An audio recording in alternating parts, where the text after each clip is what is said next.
بدر کے شہداء کو کیسے بھول سکتے ہیں؟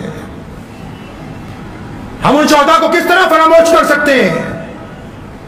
ان 72 صحابہ اکرام رضی اللہ تعالیٰ اجمعین کی جماعت کو جنہوں نے اسلام کے پودے کے اندر اپنا خون ڈالا ہے، تب یہ آج پوری کائنات میں اتنا تناور درخت بن گیا ہے، اتنا بڑا تناور درخت بن گیا ہے کہ آس پاس کی جنگلی جڑی بوٹیوں کو بھی اس سے خطرہ محسوس ہونے لگا۔ یہ ان صحابہ اکرام رضی اللہ تعالیٰ اجمعین کی قربانی ہے۔ اللہ اکبر۔ یوم بدر کے مقدس ایام چل رہے ہیں، وہ تاریخی دن ہے رمضان المبارک کے کہ جن میں اللہ کے پیارے نبی حضرت محمد رسول اللہ صلی اللہ علیہ وسلم نے رمضان کی حالت میں کفر کے خلاف پہلی جنگ جو میدان بدر کے مقام پر آج سے 1450 سال پہلے ہوئی، اس میں فتح حاصل کی۔ فتح سے یاد آیا کہ نبی علیہ الصلوۃ والسلام نے جب میدان بدر میں فتح حاصل کی تو اسی دن روئے زمین پر یہ بات لکھ دی گئی کہ فتح اسلام کا مقدر ہے، دنیا کی کوئی بڑی سے بڑی طاقت کبھی بھی اہل اسلام کو شکست نہیں دے سکتی۔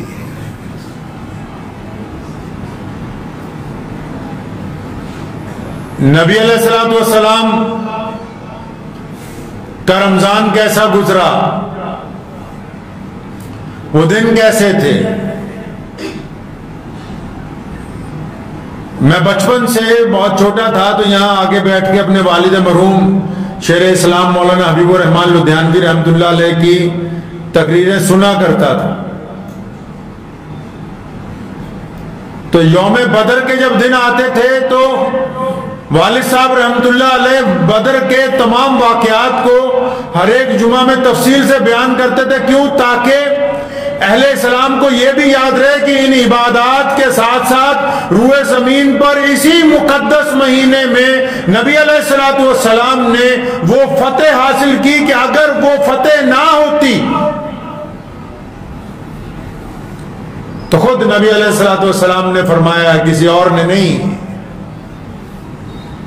خود نبی علیہ الصلوۃ والسلام نے فرمایا دعا کے دوران میدان بدر میں، فرمایا یا اللہ یہ 313 جو افراد ہیں جو تیرا نام لیتے ہیں، میں ان کو لے کے میدان بدر میں آ گیا ہوں، سامنے کفر کی ساری طاقت ہے، سپر پاور ہے سامنے۔ اور رسول اللہ صلی اللہ علیہ وسلم نے دعا کی تھی کہ اللہ ہم آ گئے ہیں، یہ 313 بھی آ گئے ہیں، آج اگر ہمیں فتح حاصل نہ ہوئی تو آج اگر ہم سب لوگ اس جنگ کے اندر کام آ گئے تو پھر قیامت تک اس زمین کے اوپر تیرا نام لینے والا کوئی نہیں ہوگا۔ جن لوگوں کو رمضان المبارک کے مقدس مہینے میں یوم بدر یاد نہ رہے، وہ کس طرح یہ بات یاد رکھ سکتے ہیں کہ ہم نبی علیہ الصلوۃ والسلام کی پیروی کرنے والی امت ہیں؟ دنیا میں وہ قومیں، وہ ملک، وہ معاشرے، وہ سماج زندہ رہتے ہیں جو اپنے آباء و اجداد کو یاد رکھتے ہیں، جو اپنے شہداء کو یاد رکھتے ہیں، جو اپنے لیے قربانی دینے والوں کو یاد رکھتے ہیں، جو اپنے بڑوں کو یاد رکھتے ہیں۔ جو قومیں اپنے شہداء کو بھول جاتی ہیں ان کا وجود ختم ہو جاتا ہے دنیا میں سے۔ نبی علیہ الصلوۃ والسلام مدینہ منورہ میں رمضان کا مہینہ، شدت کی گرمی ہے، اور آ کے اطلاع دے دی گئی کہ ابو جہل، عتبہ، ولید، مکہ کے تمام بڑے بڑے لوگ حملہ کرنے کے لیے آ رہے ہیں مدینہ منورہ۔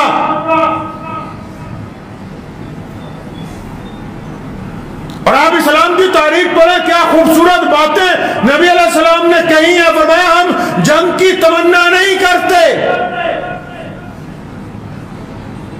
ہم جنگ کی تمنا نہیں کرتے، ہم لڑنا نہیں چاہتے، لیکن فرمایا جب کوئی جنگ کرنے کے لیے ہمارے دروازے تک آ جائے تو پھر ہم پیچھے نہیں ہٹتے ہیں۔ مکہ مکرمہ میں ظلم کیا، نبی علیہ الصلوۃ والسلام کے اوپر اذیتیں پہنچائی، سیدنا بلال کو مارا، عمار بن یاسر کو مارا، سیدنا ابوبکر صدیق رضی اللہ تعالیٰ عنہ پر تشدد کیا گیا ہے۔ ارے بڑے بڑے لوگوں کو وہاں مارا مکہ مکرمہ میں، اور جب مکہ چھوڑ کے مسلمان مدینہ منورہ آ گئے، مدینہ منورہ میں چاہتے ہیں کہ یہاں سکون سے زندگی گزاریں، چین سے زندگی گزاریں، اللہ تبارک و تعالیٰ کی عبادت کریں، سماج کو اچھا بنائیں، لیکن مدینہ منورہ کی سکون والی زندگی بھی مکے کے کافروں کو اچھی نہیں لگتی، تو وہ جبرن مکے سے نکل کے مدینے پر حملہ کرنے کے لیے آ رہے ہیں۔ یہ جنگ بدر کا پس منظر ہے، اس کی وجہ ہے یہ۔ دنیا کے کفر نے اس وقت سوچا، نبی علیہ الصلوۃ والسلام کے دور میں جو سپر پاوریں تھیں، کیسر و کسرا، پرویز مکے کا سب سے بڑا گنڈا ابو جہل، ابو لہب، عتبہ، ولید، انہوں نے سوچا کہ محمد رسول اللہ صلی اللہ علیہ وسلم کے چاہنے والوں کی تعداد تو ابھی انگلیوں پر گنی جا سکتی ہے، ہم تو لاکھوں ہیں، ہزاروں ہیں، ہماری تعداد نہیں گنی جا سکتی۔ آپ اسلام کی اس سنہری تاریخ کو اٹھا کے جب کبھی پڑھیں گے تو آپ کا ایمان پختہ ہوگا، اللہ اور اس کے رسول صلی اللہ علیہ وسلم پر یقین پختہ ہوگا، محمد رسول اللہ صلی اللہ علیہ وسلم سے عشق و محبت میں اضافہ ہوگا۔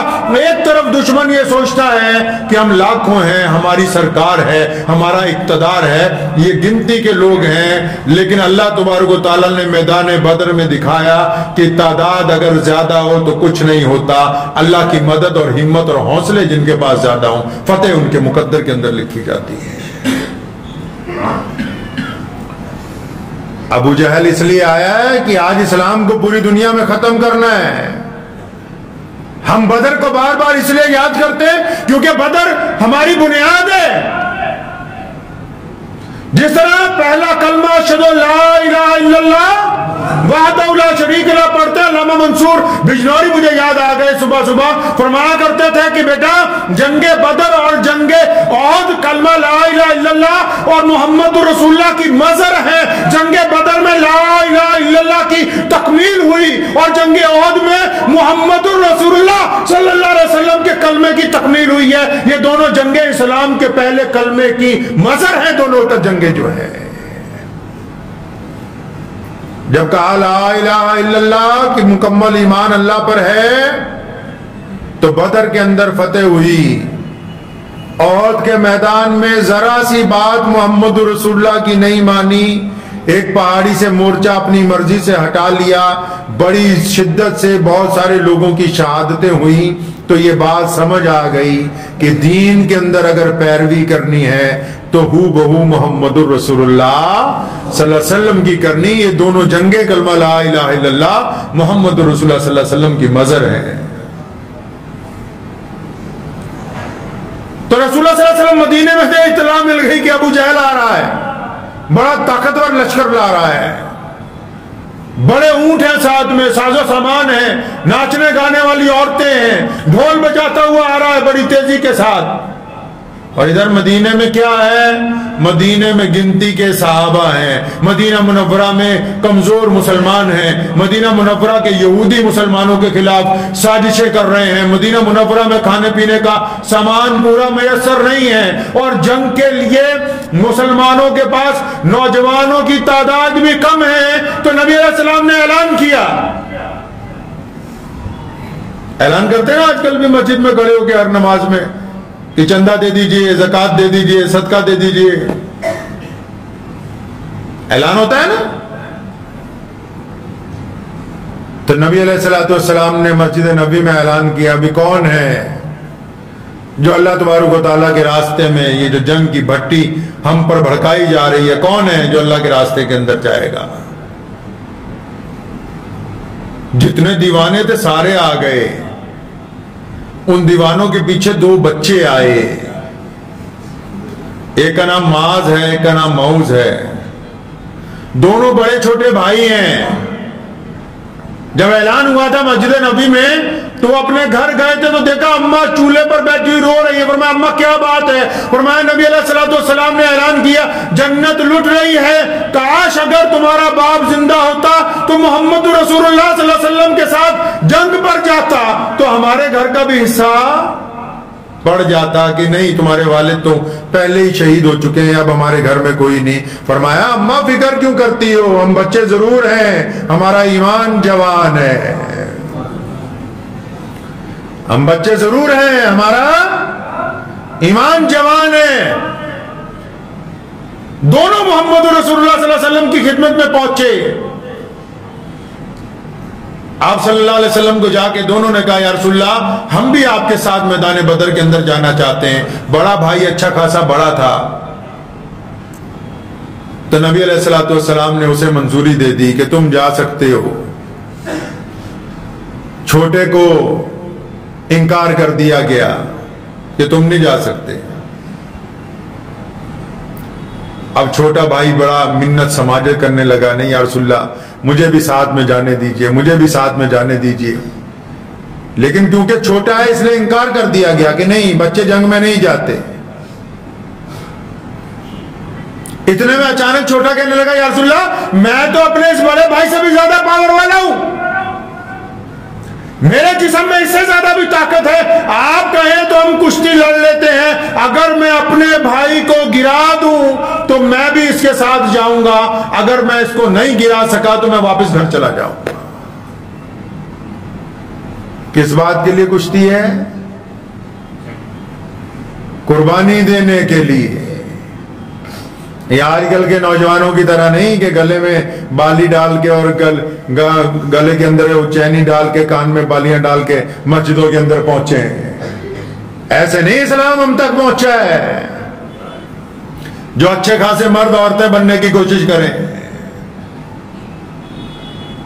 چھوٹے بھائی نے کہا کہ میں کشتی لڑوں گا, نبی علیہ الصلوۃ والسلام مسکرائے اجازت دے دی. اب جب کشتی شروع ہوتی ہے تو چھوٹا بھائی بڑے کے کان میں کہتا ہے کہ بھائی اللہ کے واسطے آپ گر جائیں, آپ اگر گر جائیں گے تو مجھے بھی محمد رسول اللہ صلی اللہ علیہ وسلم کے ساتھ جنگ میں جانے کا موقع مل جائے گا. چنانچہ بڑا بھائی کو گرا دیتا ہے کشتی کے اندر اور دونوں بھائیوں کو جنگ بدر کے اندر جانے کی اجازت مل جاتی ہے. عبد الرحمن بن عوف کہتے ہیں نبی علیہ الصلوۃ والسلام نے مجھے کہا, اب آ تو گئے ہیں بچے, فرمایا مجھے کہا کہ ان دونوں بچوں کا دھیان رکھنا, جنگ میں آ تو گئے ہیں یہ, جب جنگ اپنے عروج پر ہونے والی ہوتی ہے تو جنگ تو تباہی لے کے آتی ہے, جنگ کسی مسئلے کا حل نہیں ہے. لڑائی کے ساتھ زمینیں فتح کی جا سکتی ہیں, دل فتح نہیں ہوتے. لڑائی کے ساتھ کسی کو قتل کیا جا سکتا ہے, قوموں کو ڈرایا نہیں جا سکتا.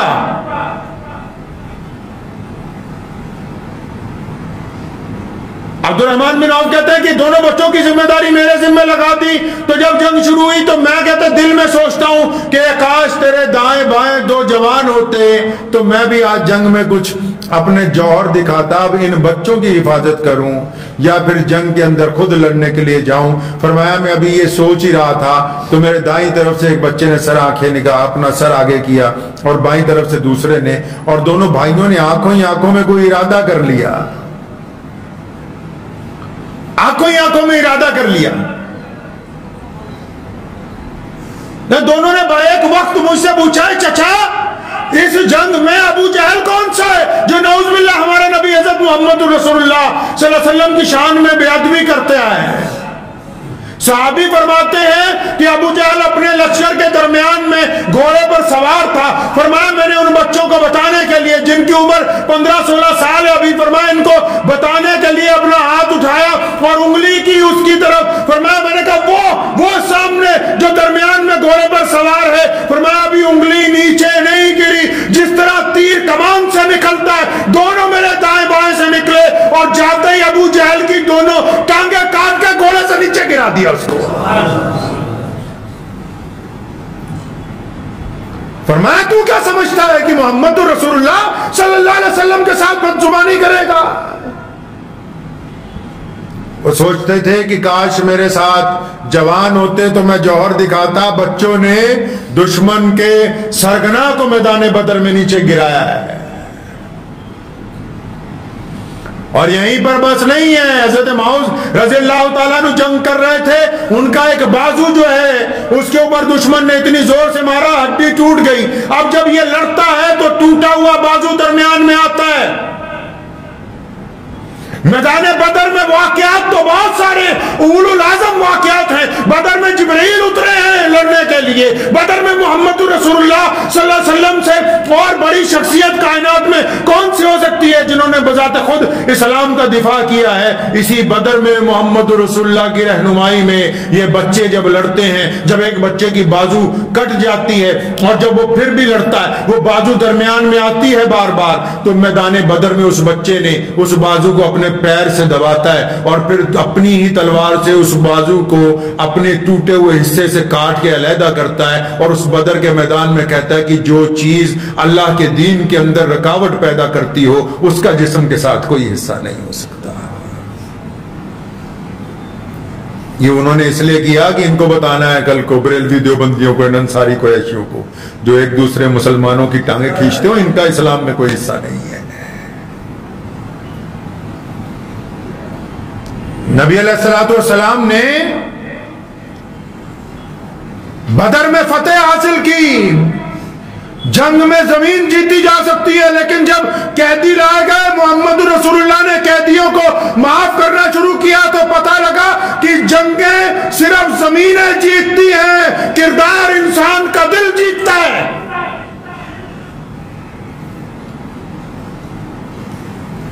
حضور نبی علیہ السلام کو بہت سارے لوگ یہ مشورہ دے سکتے تھے کہ یا رسول اللہ دشمن کی تعداد بہت زیادہ ہے، تعداد کے ساتھ کیا ہوتا ہے؟ نبی علیہ السلام کے دین میں بدر میں 313 میں رسول اللہ فرماتے ہیں کہ اللہ اگر 313 نہ رہے تو اب قیامت تک کوئی نہیں ہوگا. پھر وہ 313 رسول اللہ صلی اللہ علیہ وسلم کی اتباع میں، اور رسول اللہ کی محبت کیسی ہے کہ ایک عورت آتی ہے رسول اللہ صلی اللہ علیہ وسلم کے پاس، آ کے اپنا چھوٹا سا بچہ نبی علیہ السلام کی خدمت میں پیش کرتی ہے. آپ اس کو محبت کی یہ داستانیں اگر پڑھیں گے تو آپ کو یہ پتہ لگے گا کہ یہ دین ہم تک پہنچا کیسے ہے. اور پھر یہ فکر بھی دور ہو جائے گی کہ کچھ لوگوں کو غلط فہمی ہے کہ اسلام کو نقصان پہنچایا جا سکتا ہے. اسلام کی فطرت میں قدرت نے لچک دی ہے، یہ اتنا ہی ابھرے گا جتنا کہ دبائیں گے. ایک عورت نبی علیہ السلام کی خدمت میں پیش ہوتی ہے. نبی علیہ السلام نے کیونکہ کہا کہ کون ہے جو جنگ کے اندر ساز و سامان دے دے، جنگ کے اندر جوان دے دے، گھر میں کچھ نہیں گھر میں. اپنے بچے کو لے کے آتی ہے. لوگ کہتے ہیں تو بہت چھوٹا سا بچہ ہے، 2-2.5 سال کا بچہ ہے، یہ کیا کرنا ہے؟ فرمایا نہیں یا رسول اللہ یہ بچہ ضرور چھوٹا ہے، آپ کے پاس تلواریں پوری نہیں، ڈھالیں پوری نہیں ہیں، آپ جب میدان جنگ میں ہوں گے تو اس بچے کی ڈھال بنا لیں، جب دشمن آپ کی طرف تیر مارے میرے بچے کو آگے رکھیں، اگر اس کے سینے میں تیر لگیں گے آپ کی جان بچ جائے گی، میرا کلیجہ ٹھنڈا ہو جائے گا. اس کا اتنا کہہ دینا ہی کافی ہے، جبکہ اس کا بچہ اسے لوٹا کے گھر بھیج دیا گیا، لیکن اس کے جذبے کو قیامت تک یاد رکھا جائے گا. کون سی ماں اپنا بچہ پیش کر سکتی ہے قربانی کے لیے؟ ایک بوڑھی عورت محمد رسول اللہ صلی اللہ علیہ وسلم کے پاس آئی، رو رہی ہے. یا رسول اللہ آپ نے اعلان کیا کہ آپ نے کہا کہ آؤ میرے پاس ساز و سامان لے کے آؤ بدر کے اندر جانا ہے، آؤ اسلام کے لیے قربانی دینی. یا رسول اللہ ساری رات گھر کے اندر چھان بین کرتی رہی ہوں، نہ کوئی ایسا زیور ہے، نہ کوئی ایسی الماری ہے، نہ کوئی ایسا کپڑا ہے جس کو بیچ کے آپ کو پیسے دے دوں. یا رسول اللہ میرا باپ بھی نہیں، میرا بھائی بھی نہیں، میرا خامد بھی نہیں، میں بالکل اکیلی ہوں. ساری رات سوچتی رہی کہ جنت لٹے گی، تیرا کوئی حصہ پڑنے والا نہیں ہے. ندی رات کو تیسرے پیر خیال آیا کہ یہ سر پہ اتنے لمبے بال رکھے ہوئے ہیں، سر کے بال اتارے، ان کی رسی بنائی، رسی بنا کے محمد رسول اللہ کے پاس لے کے آئی. یا رسول اللہ یہ رسی رکھ لے، شاید کسی مجاہد کے گھوڑے کی رسی بن جائے تو میرا بھی حصہ بڑھ جائے اس کے اندر. عشق و محبت کی لازوال داستانیں میدان بدر آج بھی کہتا ہے.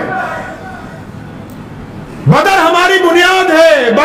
بدر سے ہم بیت اللہ کا تحفظ کر سکے ہیں. بدر کی وجہ سے مدینہ منورہ آج قیامت تک کے لیے کائنات کے اندر قائم ہے. بدر کی وجہ سے آج ہم کلمہ لا الہ الا اللہ محمد الرسول اللہ صلی اللہ علیہ وسلم پڑھتے ہیں.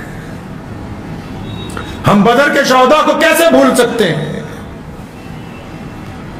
ہم ان شہداء کو کس طرح فراموش کر سکتے ہیں؟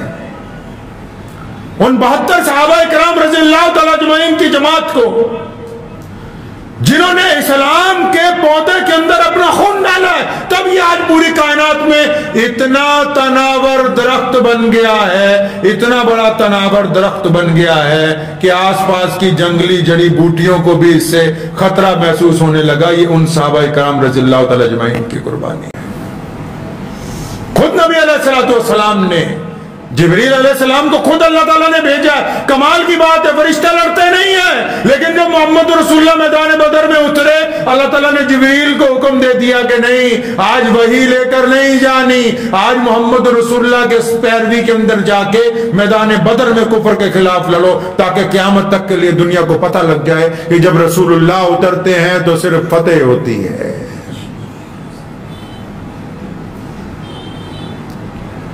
17 رمضان المبارک شدت کی گرمی ہے. دشمن نے سمجھا کہ سب کچھ اس کے قبضے میں ہوگا، لیکن تیز بارش اور آندھی نے پانی کا ذخیرہ ہمیں دے دیا. اس کے باوجود رات کے وقت جب دشمن کے سپاہی چوری چھپے پانی پینے آتے ہیں تو محمد رسول اللہ پانی پینے دیتے ہیں، انکار نہیں کیا جاتا. یہ روایتیں دنیا کو حسن و کردار کی محمد رسول اللہ نے عطا فرمائی. لوگ جنگ جیتنے کے بعد ظلم کرتے ہیں، محمد رسول اللہ جنگ جیتنے کے بعد معاف کرتے ہیں. لوگ جنگ جیتنے کے بعد گردنیں اتارتے ہیں، محمد رسول اللہ جنگ جیتنے کے بعد عورتوں کے سر پر دوپٹہ رکھنے کا حکم دیتے ہیں. لوگ جنگ جیتنے کے بعد گھروں کے اندر لوٹ مچاتے ہیں، محمد رسول اللہ جنگ جیتنے کے بعد غریبوں کو بھی مال تقسیم کرنے کا حکم دیتے ہیں. کفر کی جنگ میں اور محمد رسول اللہ کی جنگ میں زمین اور آسمان کا فرق ہے. جو امید ہے کہ آپ کو یہ ویڈیو پسند آئی ہوگی. اگر پسند آئی ہو تو یہ آپ اپنے دوستوں کے ساتھ شیئر کریں اور اس چینل کو سبسکرائب ضرور کریں.